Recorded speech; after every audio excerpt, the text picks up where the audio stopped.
The remorseless Russian advance. To escalate or negotiate is now the question.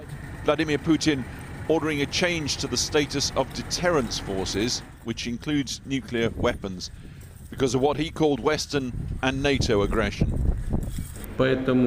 That's why I order the Defense Minister and Chief of General Staff to move Russia's deterrence forces to high combat alert.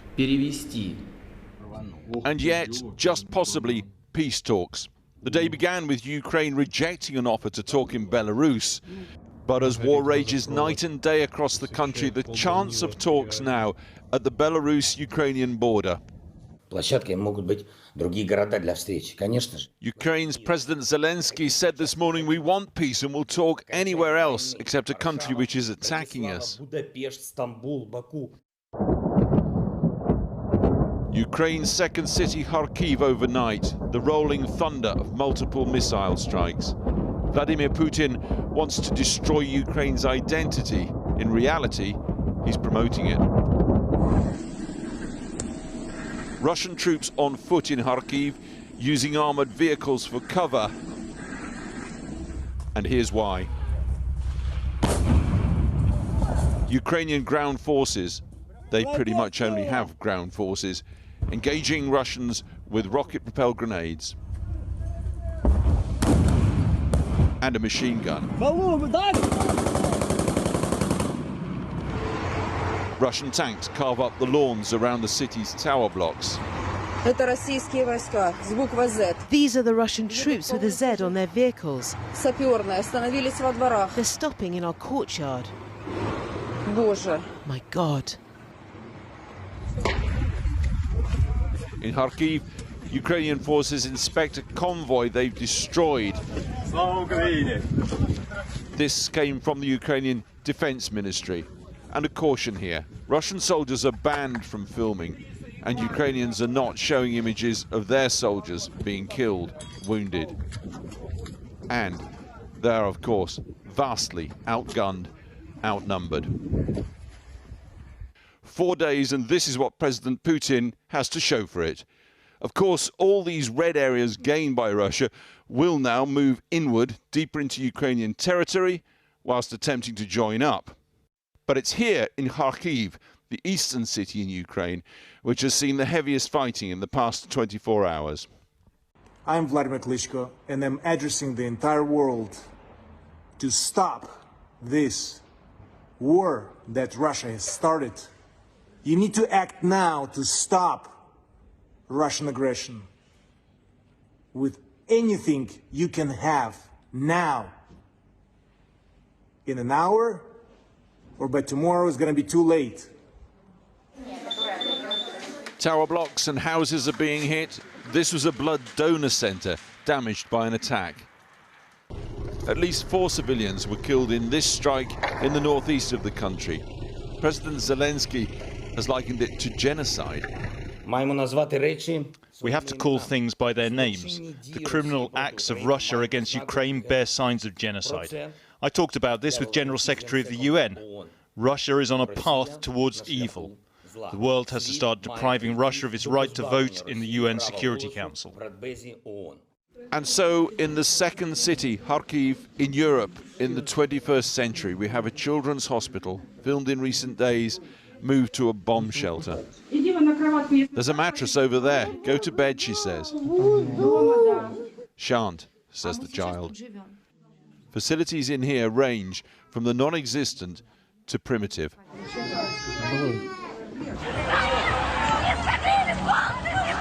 Over the border in St. Petersburg, yesterday across Russia, it was around 3,000 people arrested for protesting against a war they say is Putin's, not theirs. Today, 900 more dragged and beaten into custody across 44 Russian cities. The latest figure, 4,124 detained. No to war, they chant. It will grow and grow unless the talks on which so very much depends can somehow deliver us. Alex Thompson with that report. Well, we are reporting tonight from Ukraine's western capital, Lviv, or Lvov, or Lemberg, depending on which century you're in. This city epitomizes the fluid borders of a Middle Europe torn apart by the wars of the past. If Kyiv falls and if Ukraine is partitioned, this could become the capital of a free Ukraine, the West Berlin of the 21st century, if you like. Today, it is full of those fleeing the war and hoping to cross the border into nearby Poland. There are many new human front lines in this war, and we went to see one of them, the Grand train station in Lviv, transit hub for desperate humanity, fleeing the fighting everywhere else in this country, in one direction, west. Everyone has a supercomputer in their hand, but it can't spirit you away from here. So your husband will stay here? Yeah, he will stay here and Why? go to fight? the fight, yeah. He will stay here to fight? Yeah, yeah. And you will go with your daughter? Yeah, to the Poland. But what have you left behind? What was your existence before? Like all of my life. I left behind all of my plan to my life. So I will build my life again, like from zero. One step at a time. Next, platform 3. Waiting for the 11:45 to Poland. One-way tickets only. The journey from citizen to refugee. From sanity to insanity. And all this is on you, Vladimir Putin. If these images were in black and white, you'd say this is a typical refugee scene from the Second World War. But it's in color, and it's happening here in the year 2022, in the heart of Europe. And when all the time my colleagues were worried, international colleagues, about me and asking, maybe you should not go to Ukraine, something can happen, I was, no guys, this is not possible. We are in 21st century in the middle of Europe, nothing like this can happen. And now it has. And it has, and I'm now not that positive anymore. Same was my approach in the first 2 days, like, okay, I wait, this will be stopped by European Union shortly. This cannot last long. Few days later, I think maybe I'm too positive again, and maybe I should go. And here's why. Crossfire on the streets of the capital. No one wants to be caught up in this. Or the oil depot on the outskirts of Kyiv, now a ball of fire spewing toxic fumes. Depriving the Ukrainians of fuel is essential if Moscow wants to conquer a city showing remarkable resilience. Before we left Kyiv, we bumped into Sviatoslav Jurash, Ukraine's youngest member of parliament, with the latest must-have accessory. They were essentially giving us the guns, option to have the guns if we want to protect ourselves. And what kind of gun is it? That's AKM-74. Have you used it before? I had some run-ins, but I'm not exactly experienced. But this is a skill you learn fast when you need to protect your life. Is there a danger with so many civilians, untrained civilians like you having guns? There's so many dangers, so many Russians having guns and trying to kill those civilians. This war is a steep learning curve for everyone. First, Poland. They've welcomed all refugees from Ukraine with open arms. But in this instance, it appears that isn't the case if you're black. These were African students stuck at the border, forbidden by the Polish police and army to cross over. But also a learning curve for Germany. Here, a standing ovation for the Ukrainian ambassador in Berlin. The masks, a reminder that calamities travel in packs these days. We want peace, no war. After weeks of criticism from its allies and domestic pressure in the form of huge anti-Putin demonstrations, Germany isn't just sending arms to Ukraine, it is also increasing its spending to have the biggest military budget in Europe. The country has finally found a way of stepping over the long shadow of its history. Germany rearms, Europe relieved. There's another headline you didn't see coming. And Poland has denied that any black refugees have been barred from entering the country at its border with Ukraine. As we were reporting, social media footage has emerged appearing to show groups of black refugees, many of them students, gathered close to where we are now, with some claiming that they have been refused entry for days because of the color of their skin. The office of Poland's Prime Minister this afternoon tweeted, "There is no discrimination." Meanwhile, Nigeria's Foreign Minister has tweeted that he raised the issue with his Ukrainian counterpart and was told that Ukraine's border forces had been directed to allow all foreigners to leave. Well, joining me now live is the Europe Minister, James Cleverly. Thank you very much for coming on the programme. Can we get an assurance from you that any refugee leaving Ukraine who wants to get to Britain can go to Britain? Well, what we have already said is that, of course, the UK will be taking refugees from Ukraine. The Prime Minister said that yesterday. And also what the Ukrainian ambassador said, I think, in an interview this morning, is that the most immediate need, of course, is for places like Poland and other countries bordering Ukraine to get support from the international community to look after the refugees which are crossing into their borders. We've already announced a £100 million humanitarian support package. We, of course, will look at what more we can do to support both refugees and the countries that are currently hosting them. Right. But, I mean, Poland could fill up quite quickly if they come across in the numbers predicted. If they then want to go to Britain, would you facilitate that without any questions asked? So, look, I to repeat the answer I've just given. The Prime Minister has said, of course, the UK will host refugees. Of course we will. We're an incredibly generous nation. But the immediate challenge is the thousands of refugees in those countries bordering Ukraine. That's the challenge that we see in the here and now. That's the challenge that we need to support. And that's why we've already committed £100 million of humanitarian support. And of course, we will look at what more we need to do to support those refugees and the countries that are hosting them. Right. But this is really about waiving the visa requirements, which other European countries have done. Will you do the same? Will you stop any visa requirements for Ukrainians?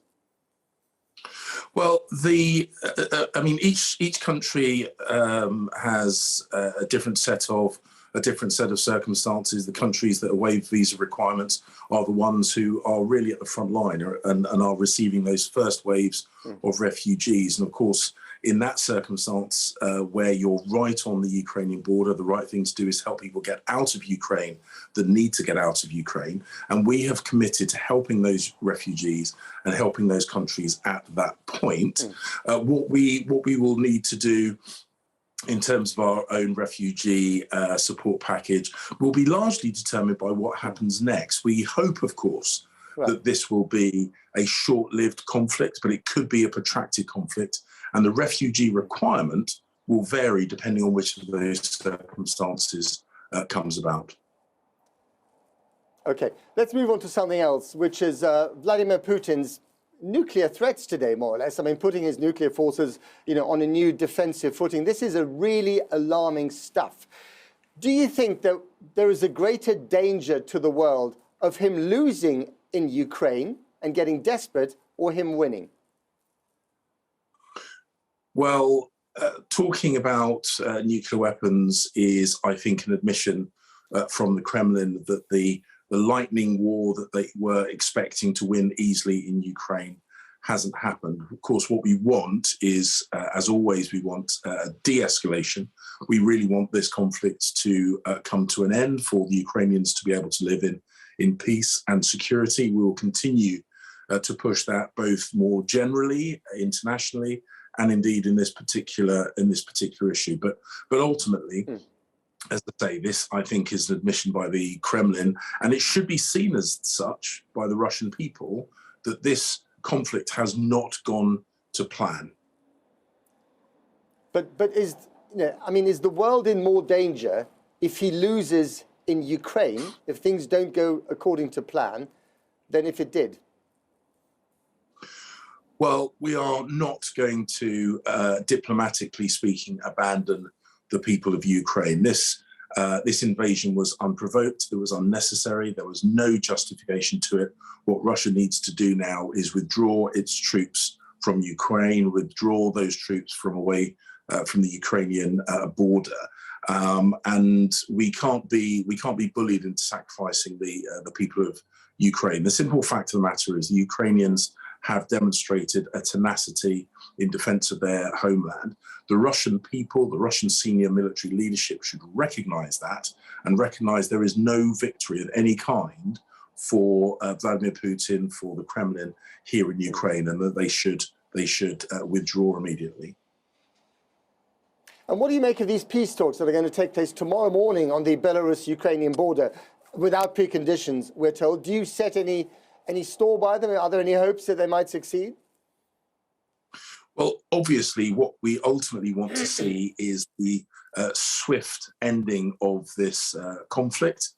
But Russia, Vladimir Putin, has demonstrated a willingness to lie at every stage through the prelude of this conflict and during the invasion itself. So we will judge Russia only on what it does, not on what it says. But as I say, ultimately what we want is for the people of Ukraine to be left in peace, for the Russian troops to withdraw, and for this threat, for this aggression from the Kremlin to be removed, and removed permanently from Ukraine. James Cleverly, thank you very much indeed for joining us. Now, they are making Molotov cocktails in their front gardens. They are pushing back tanks with their bare hands. They are ordinary people suddenly turned into urban warriors. This is an extraordinary example of popular resilience here, not just in Kyiv, but just about everywhere else in the country. Let's go to Lindsay Hilsum in Dnipro. Lindsay. Matt, there's definitely a change of atmosphere here today, I would say, much more jittery. Still no air raids, but air raid sirens, including in our hotel. They've been off twice today. You know, everybody get down to the bunker, even though there's really nothing going on. Down in the bunker today, I met a young woman called Katerina, who traveled from Mariupol, where there has been a lot of fighting, with her son and the family guinea pig. I met somebody else who had a rabbit in a cage. Anyway, Katerina was saying, you know, do you think it's safe to stay here, or should we try and get to Romania? What should we do? And then you have the rumours. Somebody's friend's auntie saw a Russian tank up the road. Well, we're not quite sure where it was. Probably a lot of this isn't true. But what you do get the sense of, as we found out today when we went to one of the main squares, that people in the city of Dnipro are now preparing for war. The music of war, bottles that once held beer or soft drinks being prepared as Molotov cocktails to throw at Russian tanks. People here call them Putin's smoothies. And will you throw the Molotov cocktail yourself? Yeah, I personally, yes. But my mother very against this, but Your mother isn't very happy about that? Of course. So why will you do it if your mother says no? Because...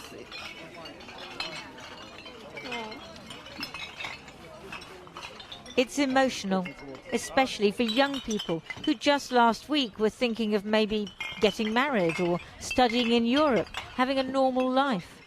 Like 24-year-old Maria, hoping to succeed as an artist. It's my country, it's my city, it's my people, and it hurts when another country try to throw it away from us. And I don't want to run, I don't scared, I feel only angry. She might be at a jumble sale trying on a shirt for size, but it'll be torn up to use as a rag in a Molotov bottle, along with smashed up polystyrene, some of which came from the walls of the music studio that Maxime recently built. Could you ever have imagined being in this situation? No, but look, I must say that our generation, we were like smiling after we heard some war stories about the grandfathers that fight Nazism. Like it was like tales or something, and smiled. But now we are there. We are like our grandfathers. So. Is your generation up to it? Yes, yes. And I must say the next thing. If Putin had thought that he can conquer us, he mistaken big time. President Putin's pretense that he's defending Ukraine's Russian speakers has been turned on its head. Nobody in Ukrainian won't speak Russian anymore, because this language is language of our enemy. The people of Dnipro are collecting medical supplies and anything else that might be useful for the troops and volunteer defence forces. Water as well. The prospect of war has united this city, but the reality may yet spawn cruelty and division. Now that's what in Britain we like to call the Blitz spirit. But you know there's a dark side to this as well. A lot of people have got weapons here, and weapons are being just handed out willy-nilly. And, you know, all those young people I met today, I thought that they were extraordinary. But there are thugs here, just as there are thugs everywhere in the world. And some of them are now roaming around in groups with weapons. And there is a great danger that they are going to start to rob people who are fleeing from their homes. And there are already reports of that happening. And also groups taking the law into their own hands and saying, oh, you're a saboteur, beating people up. That is the kind of division that you see in a situation like this as it becomes increasingly anarchic. Everybody hates the Russians, but the danger is Ukrainians turning on each other. We just heard that young woman who came from Crimea. She's a Russian speaker saying now Russian is the language of the enemy. What about if you speak Russian in the street? What are some of those thugs going to do? So there is a huge danger here, not just from Russia, but from the divisions and the cruelty that war creates. Lindsay Hilsum, thank you so much. Well, we're joined now by the Ukrainian MP Yaroslav Zeleniak, who's been supporting troops out on the streets of Kyiv. Thank you very much for coming on the programme. And I noticed that you, like so many of your colleagues, have a gun next to you. Have you been using it at all? No, thanks to God, I have not used it during the war. But unfortunately, I just come back from the basement because we have the bombing alarm and there was some jets on the sky. As we after that get know, it was Ukrainian jets, but also we have this alarm. Look, I want to just follow your colleague speech. I'm from Mariupol. It is one of the most eastern city in Ukraine. I'm a Russian speaker. My family speaks Russian. Every time when I'm not official in the parliament, I speak Russian. And yesterday, I have visited a lot of checkpoints with our soldiers, and I speak with them in Russian. Nobody in Ukraine, if you will be in the west or western part of Ukraine, in the central part of Ukraine, or eastern part of Ukraine, never, and even now, will say you something wrong or something bad if you speak Russian. There is no language problem in Ukraine. There is zero problem with Russia. I could say it because I'm always speaks just Russian. At least I'm in the parliament making my speech or on the Ukrainian TV. So I'm not agree with your colleague. There is no risk. Every day, every time you could speak in Ukraine, what language you like. If you speak Ukrainian, speak Ukrainian, and everyone understands you. If you speak Russian, you speak Russian. Let me just briefly ask you about this particular issue. Do you think one of the reasons why perhaps Russian soldiers are not fighting as hard as they could be is because ultimately they regard Ukrainians as their brethren? I think they are not fighting for something. Look, so we have seen these guys from Russia and from Belarus. They are very young. They have born in 2002, 2003. And they leave their even mobile phone in Russia, and they think that they go not to war, they go to some teaching of war on our country, and that's why. And at the same time, Ukrainian soldiers, they are protecting their land. We have not any other country. All right, let me ask you about these peace talks tomorrow morning on the Belarus border. How many hopes do you hold out for these talks, if they are indeed peace talks? Look, I'm opposition MP, and usually in usual time, I am opposing our president, our government, and criticize them very well. But now I'm believing in our president, and he said that we have not much hope for this. We have seen at least last 8 years that Putin wanted to destroy our country. And now he's failing. And I think that today's... So you're in a stronger position now with these talks than you might have been in the past? Yeah, I'm sure. Because the plan of Putin and his guys was to occupy our capital city, Kyiv, and some part of Ukraine, at least in 1-2 days. But now we are fighting third day, and we are winning. There is, now when I just speak with our former Speaker of the Parliament, he's now in the center of Kyiv. He said, "Oh, group of tanks is going to us," and our first thought is that okay, we will destroy this.